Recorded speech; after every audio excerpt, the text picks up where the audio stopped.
Hi, Mike Hansen here, and I'm here with another swing fault. Over the past week we've been covering swing faults and the physical limitations that could cause them.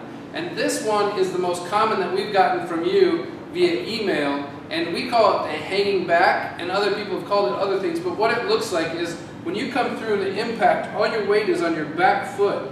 And what happens is you can turn a 5-iron into a 7-iron, and you're going to lose a lot of distance, and it's going to get different loft if you're on your back foot. And it also causes weakness, and it'll cause lower back pain as well. So I'm going to go over a couple drills that will eliminate that hanging back in your golf swing.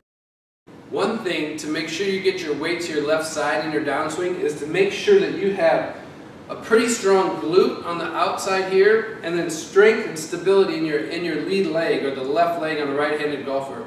So a great exercise we're going to do is stand on one leg, or you could just set your right foot back.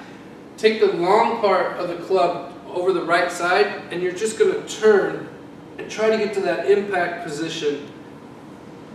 You can start out going slow, and then you want to eventually get some speed going into that left side. You're going to feel it work that whole left side, and that's going to give you more strength and stability, so you can have the confidence to get over to your left side and know you're not going to fall over. You're going to have the balance to get over on that side. The other thing you want to make sure is when you turn, that club is not going way out. So if I draw a line, you don't want it to go where it never touches the ground. You want to pick a spot about 4 feet away from the ball and make sure that club is going at that ball. So you're getting a good shoulder tilt on that exercise. Another important aspect to make sure that you get your weight to your left side and have a good finish is the flexibility or mobility in your upper body to get over there. Because if you can only turn to right here, then your body's going to stop there, and it's never going to get a full finish. So one thing you can do is take a stick or a longer club and get into that finish where your right arm is straight, and you're just going to drop your shoulder and push away with your left hand. And just feel a big stretch here in this shoulder. And then you can keep pulling it back this way and just keep trying to stretch and stretch. You're going to feel it up in your shoulder and also in the side, the right side. Try that stretch. Hold it for about 15 to 20 seconds and do about 15 of those on each side.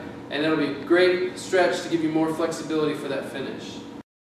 So there's one strengthening exercise for the lower body and one mobility exercise for the upper body to help prevent that hanging back in your golf swing.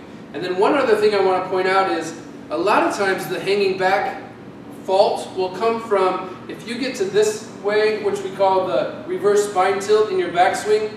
Really the only way to get back to the ball is to come back opposite, and that causes a lot of hanging back. So you want to make sure you don't have that reverse spine tilt in your backswing.